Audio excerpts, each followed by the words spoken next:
All right, for the ones that are in class, you just heard this. For the ones of you that are not, I'm repeating myself, so you guys can tune me out for just a minute. Just something that I wanted to remind you guys of. I think that this test here was a little easier, a little shorter, a little, fairer as far as what I wanted from the tests. I will say that I think that just an explanation of kind of what we're doing, with this class being, we're shortened a little bit, and there's a large amount of information that I wanted to cover as far as the number of chapters. I basically want to get through the book. And that being said, I can only spend a certain amount of time in class talking on each one. So the tests are designed in a way to have you guys have to dig a little bit and actually get the book and read the book. And so you have to do your part. This is a 400 level course, so please get in there and do some reading and dig for those answers, because that's part of why these tests are the way they are, because I want you to have to take the time to spend some time in the book.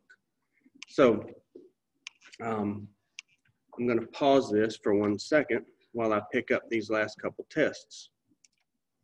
All right, so we're going to talk about chapter 13 today. So I'm going to go to the share screen for the ones of you that aren't here. Hopefully this works.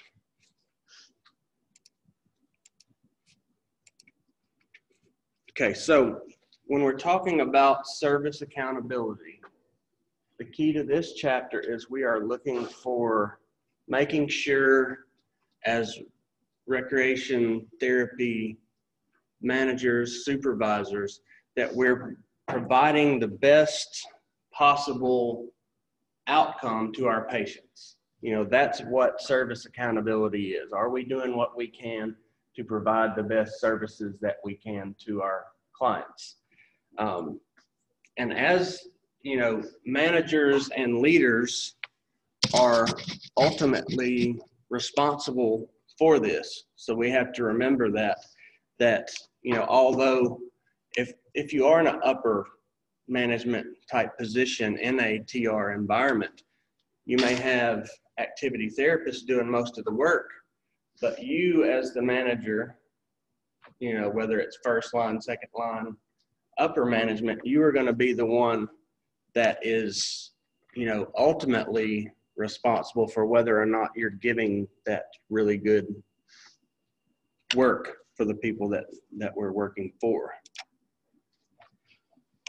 Some service accountability factors that are in here. Now these PowerPoints, they do come straight from the text. They are very light on information compared to, say, the test questions. They could help with trying to answer the tests in theory, but you're not going to find the exact answers on these as you would in 262. That was pretty laid back, easy course, as it should be, because it's a 200 level and it's an intro course. So we talk about some service accountability factors. Obviously, as a manager, you have to worry about staffing. Do you have enough people scheduled for that day? That's the bottom line. Are there enough bodies there to do what you need to do? If you have, we talked about in another one of the classes how staffing is affected by the type of population you're serving. Does anybody remember those numbers at all? Like if you're working with the quote normal population, how many staff to patient ratio you can have? And if you're working with disabilities, yep, it's 1 to 4. Yep, 15 to 1. So 15 to 1 if you're working with, just say, kids at a camp. It can be 15 to 1. If you're working with special needs kids at a camp, 4 to 1. So you have to think about who you're going to be working with. So how many people do I need that day to cover what you're doing? Staffing is making sure you have appropriate numbers of staff and the appropriate mix of staff to match the service needs that you have projected. You know, this is what we want to do with this camp. This is what we want to cover today. This is what we're going to do. This is what we want you to get out of it. So you need to make sure that you have the staff that are going to be able to provide that. And, you know that it's not necessarily just a number, that it's also a mix. You may have some people that are on your staff that are really good with kids. You may have some people that are great, but they're not really great with kids. So when you're scheduling, you may want to, schedule accordingly and get your strongest people that can help. So your mix is important. If you have staff that just do not gel, do not get along, but they're both really good workers, I mean, you can do your best to try to fix that as a manager, but can you make two people get along? Can you make them work well together? No. Should they both be fired because they can't get along? No. Not if they're good workers and not if they're helpful to the team. So that's another thing to think about when you're trying to schedule. And I'm not saying that you should never work people that have had a disagreement together. Sometimes you'll have to do that. That's when they need to be adults and realize that they hadn't, life moves on and you just get the job done. If they can't do that, then it's time for some of the disciplinary actions that we talked about in the previous chapters. So scheduling, you're looking at things like how many days a week are your staff going to work? There's rules that are out there like, okay, if you're letting one person get preferential treatment on scheduling, obviously not fair, obviously can be complained on, and it happens. I've seen it in action, and it will eventually come back to bite you. So the best way for scheduling to happen, if possible, is to come up with a rotation or something that is pretty much stock and fair to everyone, rather than just saying, all right, who wants to work tomorrow? Who wants to work? You can't do it that way. You have to get a schedule put together. The book goes into a lot more detail on that. The main thing to notice is just that you have to be fair when you're scheduling and not give someone all the hours and some people no hours. There's laws and things that govern that type of thing. Some things that you have to do as a manager in TR, one thing you're doing is making sure that the API process that we talked about is being utilized, is being done in your facility by your frontline workers. So there's some things that make sure that that's happening, and they're listed here: protocols and critical clinical pathways. Does anybody, we talked about clinical pathways before. You guys remember like where that originates? What's a clinical pathway? Anybody remember?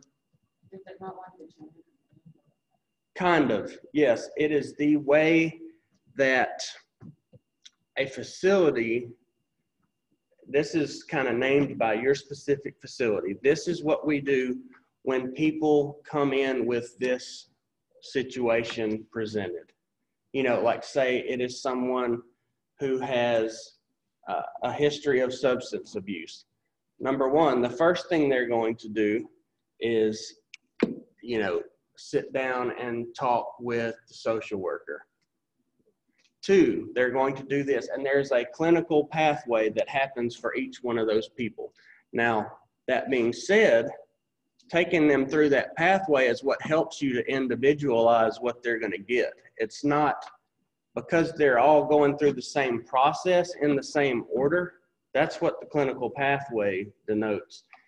They do not all get the same treatment in the end. It's just the order of how they see different people and what you do for each person who fits that particular group. So that's kind of what a clinical pathway is. Do y'all get where I'm coming from on that?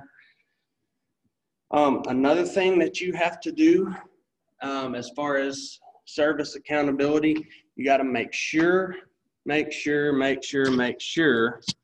that you are documenting, that your people are documenting.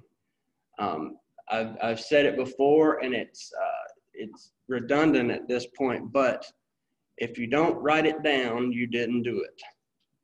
Especially when it comes to billing, or a family member who has a complaint and comes in and says, well, Tommy said that y'all aren't doing things but once a week with him, and you know, we're paying X amount of money a month for this facility, and you told me that he was going to get activity therapy 3 times a week. You better have documentation that you're doing that 3 times a week.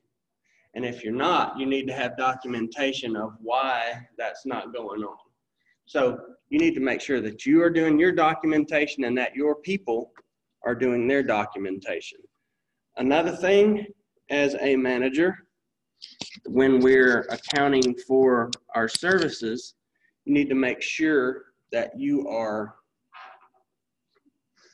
checking on practitioner performance. Basically, are your people doing things the way you want them to do? Are they providing activities the best way that they can to get people engaged? Are they motivating people?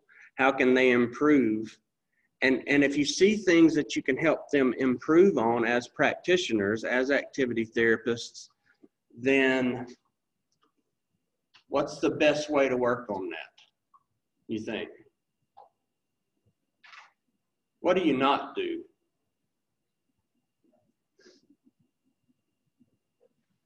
Walk in during the middle of an activity session and say, no, this isn't how you need to do this. Just start over. Let's try this. What's that going to do for the morale of your staff? What's that going to do for the people that they're working with? Are they going to believe in that person anymore? Are they also going to think that you're a butthole for doing that? Yes, and they should. So that's just the bottom line on that. Talk to your staff and your people in private, not in front of the group, not in front of the patients, not in front of their coworkers.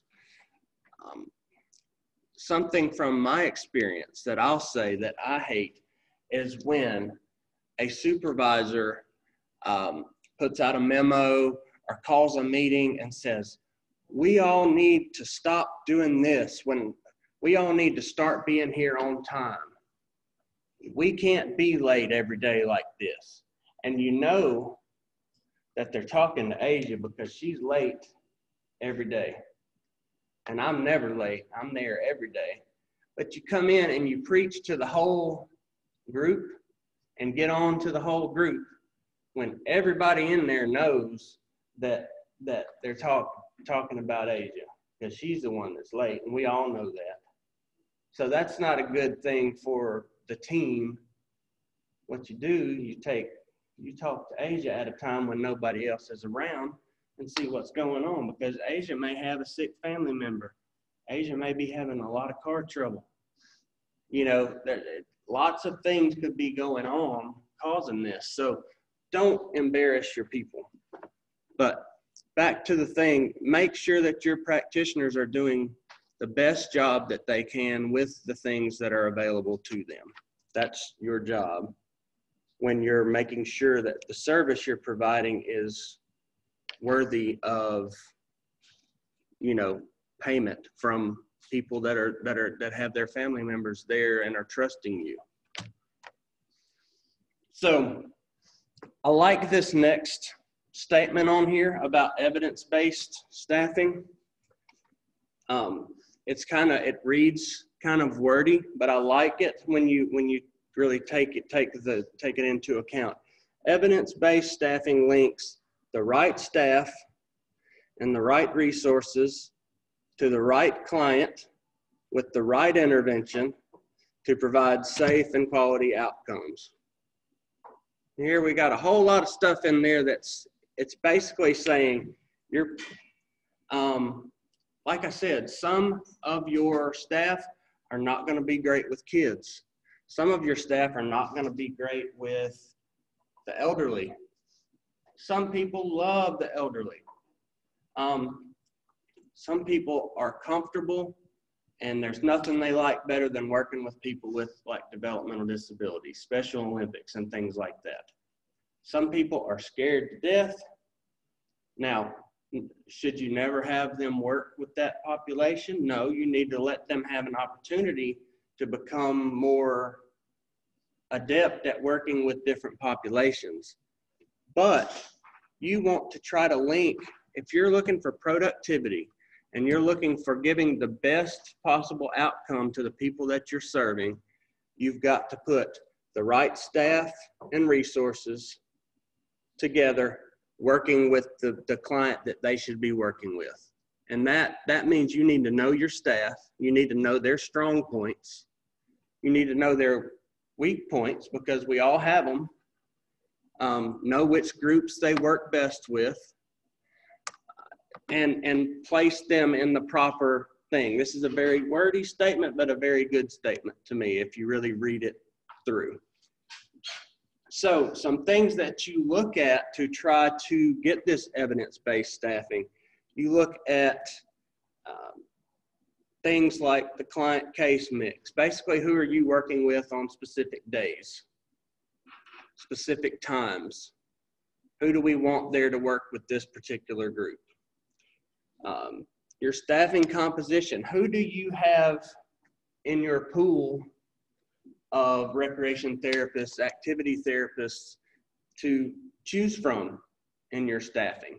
You know, so who works best with the client case mix that you have? And then there's agency factors, environmental influences. You're talking about, I mean, it could be, when you say environmental influences, you could be dealing with maternity leave with some staff, things like that, sickness, holidays, recreation therapy at a lot of places goes on, you know, during holidays. Now, for the most part, I'll say this, and when you work in recreation therapy, you do get the majority of, you get your major holidays off. You know, you can do a Christmas party on a day other than Christmas. You know, they're not expected to come in there on Christmas Day.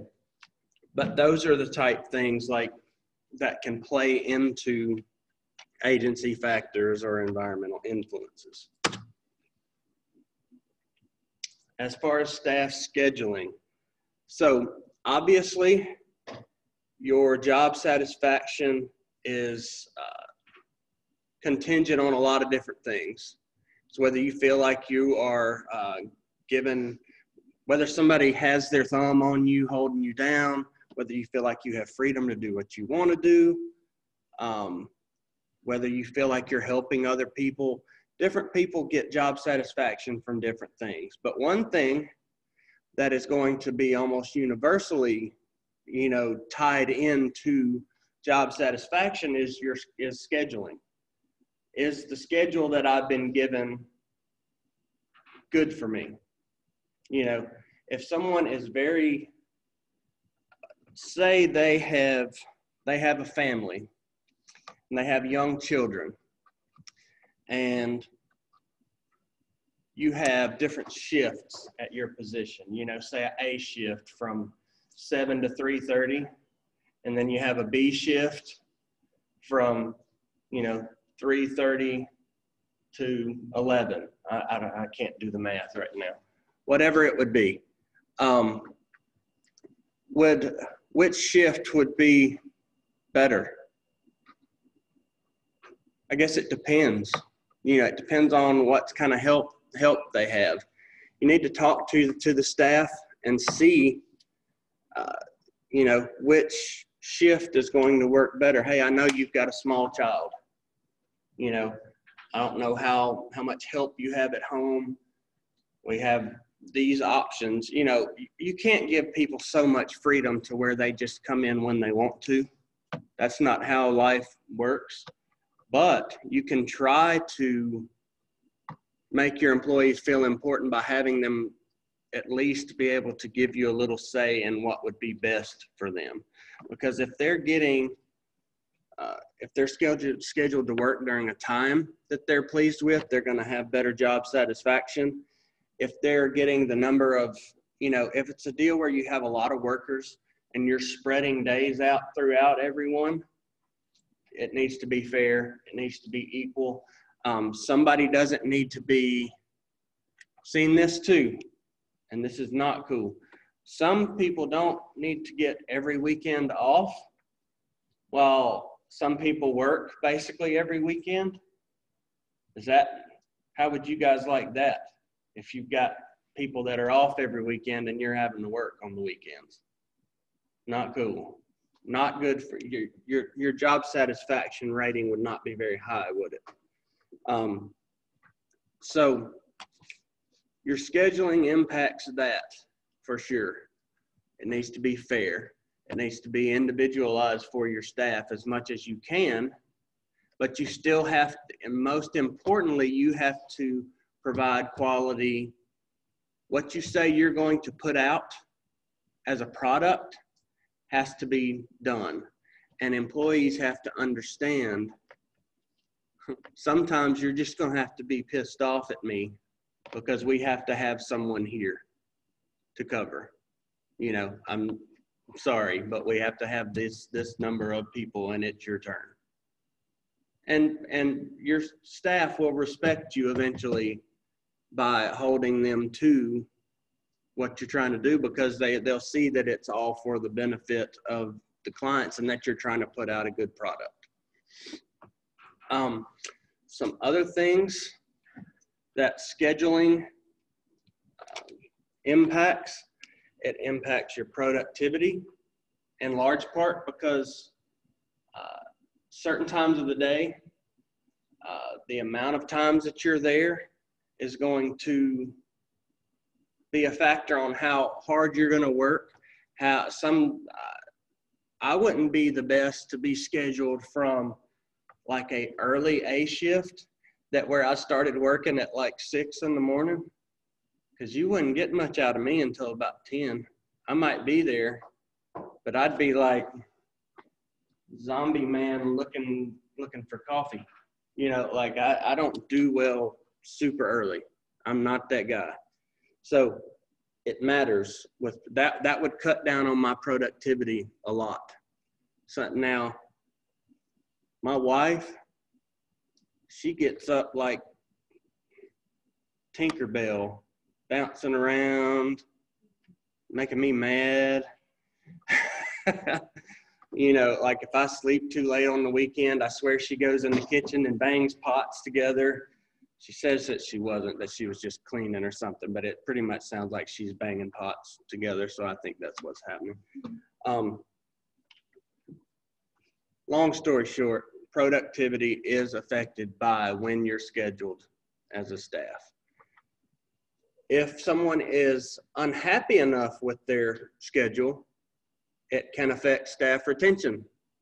You know, if they tell you, look, I can't work this B shift, that I can't be here till 10 o'clock at night. I got to get home. And you say, all right, we'll see what we can do. And if you can't get that changed, then you may lose staff. So it can have something to do with staff retention. Personal lives, again, same thing. They're telling you they can't be there at a certain time because they have personal things that they have to cover. And if all the responsibility goes to a spouse or somebody else, then it can affect their personal lives. When your personal lives are affected, what's it going to do to your work? When you're at work worrying about everything at home, not going to be as effective. and your budgets. Scheduling affects your budgets by, depending on which staff are there at certain times, they all have different pay, things like that. That's kind of how that plays into the budget. It says here there's a number of options used to schedule staff, and we're challenged as managers when trying to do schedules by some of these things listed below. Staff abuse of sick or leave time. That's a fact, and it happens. And that's something that needs to be in like the policies and procedures manual. Now, and it happens everywhere. You know, people are going to call in sick when they're not sick. However, do we all just need a mental health day every so often? Probably. Yes. You know, the thing about it on this is there just needs to be clear parameters set of how many sick days you get, things like that. How they need to let you know, how far in advance, because if they call 10 minutes before, can you get another staff in there to take their place? No. So you just need to set the parameters up front as far as what happens due to, and the problem is most of the time when these staff are abusing sick time and leave time, you're not getting enough time to schedule for that. You know, you do your schedules in advance. And then, so even if it's the night before, you get an email or a call saying, look, I'm not feeling good, then you have a little bit of time, but you've already made your schedule. So it affects your schedule. That's just bottom line. Relationships of your part-time and your full-time staff, how well do they get together? How well do they work together? Who are good matches to work together with your patients to get the best outcomes? And that's the key to this chapter, is service accountability, making sure we're giving the best thing that we can. So you're trying to match your part-time staff, full-time staff, your 60-year-old female staff to your 19-year-old male staff. They probably don't have a whole lot in common, right? They may be your best duo you could put together.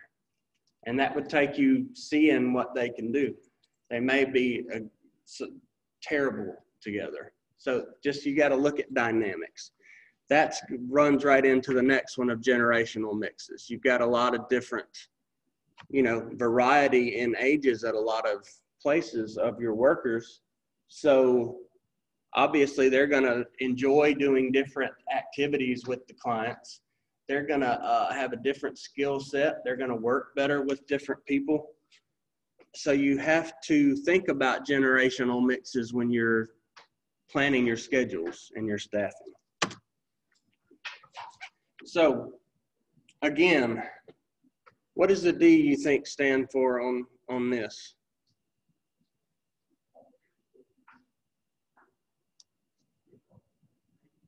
Good guess.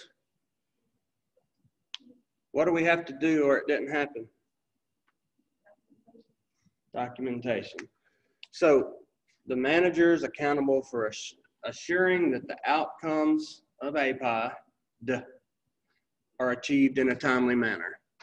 I kind of like when they add the D, because it reminds you that there needs to be documentation.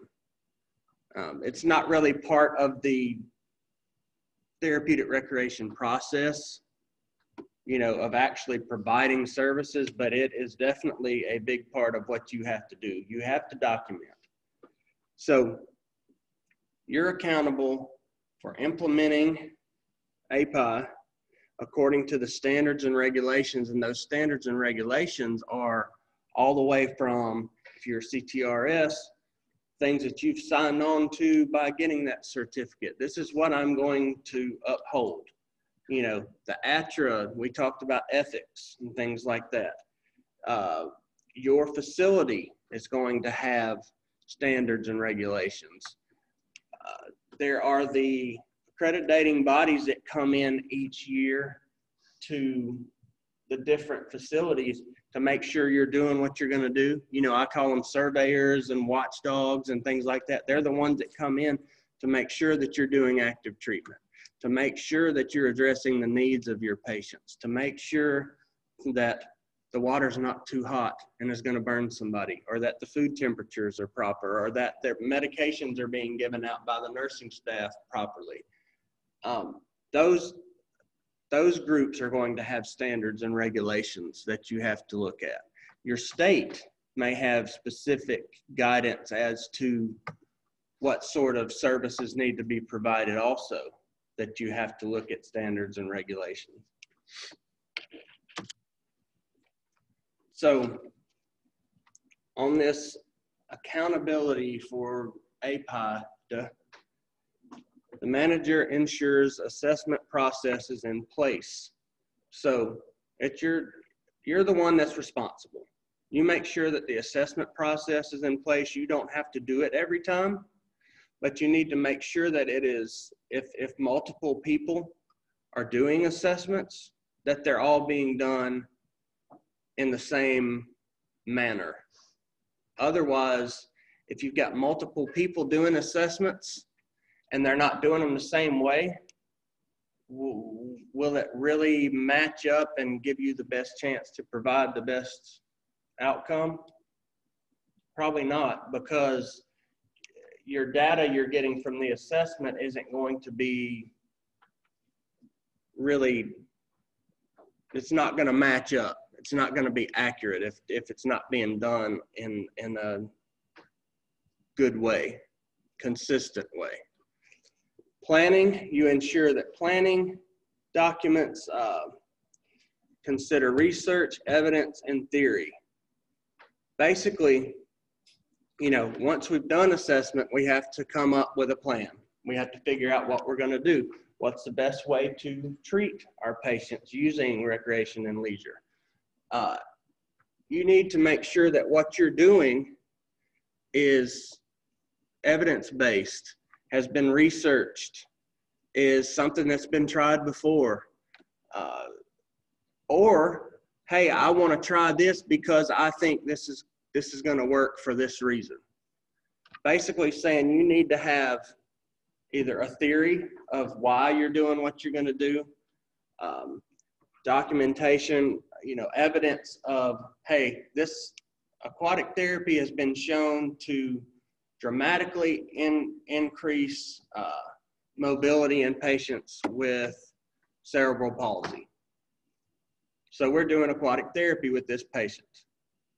That's basically what it's saying here. Because this has been shown to be beneficial, that's what we're going to do. From there, the manager supervises the staff delivery of plans, which is the implementation process. And if you're going to be an effective manager, you need to jump in there with them some as well. You know, that's the best way to get the feel for how things are going. But you got to make sure that implementation is going the way that it should be done. And then make sure that the delivery outcomes, you know, you evaluate how things happened, you see what your outcome is, that needs to be documented. Not just whether or not they were present. Were they actively engaged?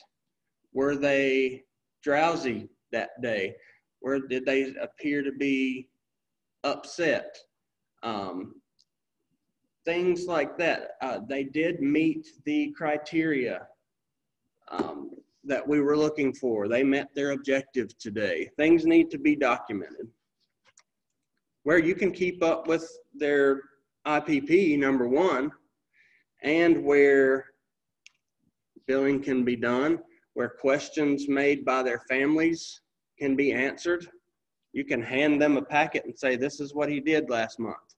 This was the the results of what was offered. So accountability tools. Again, we're talking about service accountability and what we're offering and what we're able to give to our people. So protocols are something that we use. They're documents that describe specific interventions applied to a client group or client needs that have been standardized from research, literature, review, professional consensus. So protocols are a lot like clinical pathways in that they're applied to groups. We talk about individualized, IPP, recreation therapy needs to be for the individual. You need to address individual needs. And that's right, we do. But while we're addressing individual needs, we can apply specific protocol in an individualized way to the patients. Do y'all understand what I'm saying on that? Does anybody need to get up and do jumping jacks for a couple seconds? Okay, just checking. All right. Now your treatment protocol programs, they're outlined in your whole APIE process. The key is that you have this, I think of protocols being very similar to clinical pathways. It's a route that you go for specific groups. But during this route, you're able to give individualized care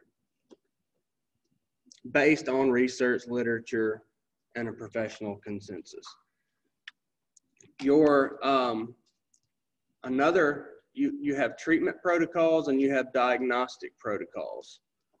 Your diagnostic protocols is when you're looking at your client's deficits or weaknesses, and so that's what we need to address by using their strengths, by using their interests. There's specific diagnoses that have things that work best for them. Long story short, it's just like I said, cerebral palsy responds well to warm water aquatic therapy. Basically, by that diagnosis, this protocol is something that is effective to use with them. So, hey, that's what we're going to go on as part of our protocol. And that can be put into your own clinical pathway at your facility. This is something we want to try with people who have cerebral palsy. We also would like to try hippotherapy. All right. It should be a systematic approach. Absolutely. So here we are back to clinical practice. Your clinical practice guideline or critical pathway, it's a flow chart or grid that outlines interventions for a client for a specific length of time. It's basically something your facility will have in place. This is what we do for these people. We provide them with, communication strategies up front. That's the first thing we want to work with with autistic patients. Next, we want to work on sensory stimulation. Then we're going to work on forming bonds between, personal interactions. You can list those things. Now, how you're going to do that for each person can be individualized, but the pathway that you're going down is the same. You see what I'm saying on that? That's the important part to get from this, is that you're following a pathway. You're doing the same things, but in different ways for each client. That's how it is still individualized while you're following this critical pathway. So what documentation does? It ensures that clients are getting quality services. It facilitates service coordination between recreation therapists, between all of the interdisciplinary team can coordinate what we're doing. Do we have time every day to meet? Or a lot of times meetings when you're in a meeting, you're not actively engaging with the patients. So you don't want to have meetings every day. But if you have proper documentation from all the different disciplines, you can go in and see what people are doing and what they're planning without having to sit down for an hour and talk with everybody every day. Okay, so good documentation helps them get quality services by coordinating the groups together. It's the primary means of professional accountability and evidence-based practices. When you say, well, warm water aquatic therapy works well for patients with cerebral palsy. How do you know that? Because somebody, somewhere, sometime documented this and wrote it down and gave you some evidence that you can go by. It may have been turned into a paper. It may have been research, something like that. Or it may have just been documented to where it could be tracked. It shows that their spasticity was lessened by 30% for up to 48 hours. That's very, very good. And I'll say from personal experience, that's probably relatively accurate for some of them, because I worked with them in warm water aquatic therapy, and you would see people that were so tight and so drawn up, and by the time I got them out, I'd have them relatively loose, and I'd see them the next day and they would still be better than normal. It had to feel good. Now, did it feel good when I had them in the water and I'm tugging on their arm like that, trying to get them to loosen up? Probably. They weren't fussing too much, but it was positive in the long run. I documented that we were seeing benefits from that. So that became part of our clinical pathway at NMRC. When they'd come through our recreation therapy department and through aquatic therapy with me, they would get that treatment. That's something that we put in, and something that I could tell other people. I could share that. And that people could see that we were doing because it was being documented. Documentation is essential to efficacy research. You've got written outcomes for what you're doing. This is what we did today. This is what happened. Was it effective? You can basically look by your documentation and see whether it was or not. So if you're looking to see whether something is effective, look at the documentation that people who have done a specific treatment protocol and whether it was effective or not. It's also essential to satisfaction of regulatory agents, which are the watchdogs, which are the surveyors. They're going to come in, usually when they come into a facility, the first thing they're going to do is go to your records room, documentation room. You don't even see them for the first day and a half. They're in there going through files, looking at what has been documented, looking at things that have been written down, looking for anomalies, things that stick out. So-and-so only received recreation therapy twice last month. Why? They're going to ask you questions like that.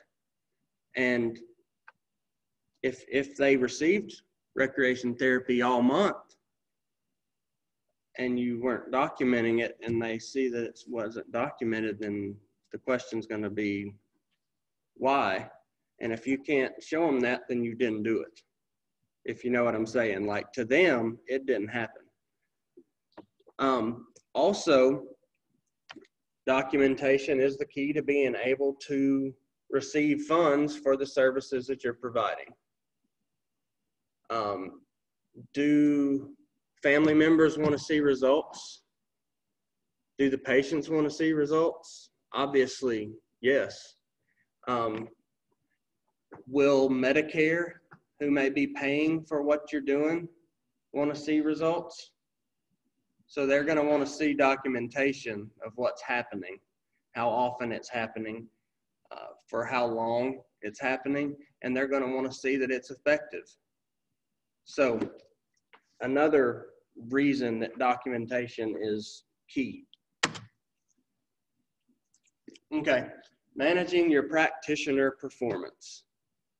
You, as a supervisor, as a manager, you're going to coach your staff, and that's the best way to look at it, and that's the best type of interaction and feeling to have with your team. You know, that's where you want to get to where you feel like you guys are a team. You're going to coach them to improve staff performance in day-to-day tasks and to build teams that are kind of like task force situations that, all right, this is our group that works, you learn through time. This is my group that works really well on decorating for special events. You'll find that for sure, I promise you. There's people that are good at that, and there's people that stink at that. I was never on the decoration team. I don't know what that says about me. I'm just not a very, I'm like, just hang up a balloon or two, we're good. You know, I was not the one to have on that squad. So you find teams, squads that are going to work best together for specific situations. You're going to have when you have a special event and you need people out front to get attention and get people engaged and get your clients, you know, to buy into what you're doing, you're going to have the pump up squad. You know what I'm saying? Like, you've got people that are motivators, people that get people excited. You have some people that are very, very analytical and can figure out the best way to do things. That's a group you can put together, but they're not your rah-rah team. You know, you're as a coach, you know, a baseball coach, do you just let your team come sign up the batting order and where they're going to be in the field? No. As a coach, it's your job to put people in the best place to succeed as a team, and the group has to look at what's best for the group, what's best for the team, how are we going to put out the best thing, what you have to remind your staff is that this is all about what we're providing to our patients. You have to remember that it's a team effort and we all have to do our part. So that's something that we have to kind of preach to our people in a non-preachy way. Just remind them that it's all for the benefit of who we're working with. Now, you have to sometimes, if you're not getting the performance out of your staff that you feel like you need or that you feel like they are capable of, you know that they can do better, but there's something going on, they're not giving you what they normally do, then you may have to consult with them. And you look at their staff competence through expertise, you know, how much do they know enough to actually be doing this properly? You know, have they had the education? Have you told them enough? Have they had enough time to learn how to run this particular activity? Do they have the expertise? Then you look at facilitation. How are they running events? How are they implementing the plans that you've put together? And then you got to look at education. You need to give them opportunities as a leader, as a manager, to learn what they need to be successful. So you may have to provide them with team building situations that are a learning experience. You may have to send them to conferences. Those are a great thing to do. Learning experiences where they can pick up education. It may be a situation where you pull them aside and you give them a one-on-one tutorial on how this is really, hey, you're doing good. I like that you're trying this, but this is what I want you to try next time. That's a form of education too. You're giving it firsthand what you are expecting them to try to do. And how you come at someone matters 100%. Most people don't like to be come at aggressively, obviously. Some people handle constructive criticism well. Some people do not at all. Nobody likes to be called out in front of everyone. Those are the things to think about when you are, a lot of something else here. Consultation is sometimes, a lot of times you have to bring people in as consultants to your facilities. And I've actually done this at Tri-Lakes in Batesville. It's a substance abuse facility. And they didn't have a CTRS on staff. And they brought me in to work with and talk to their staff about, how to facilitate activities, how to get more engagement and things like that.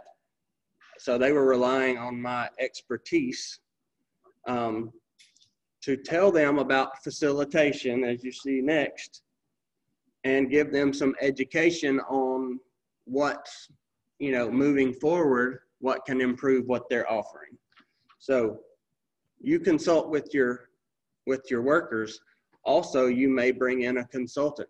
So just something else to think about that this slide reminded me of. That was a absolutely thrilling chapter, wasn't it, guys? Hold your enthusiasm in check. Hey, we're getting there though. I know that some of it is a little dry, but this stuff is important.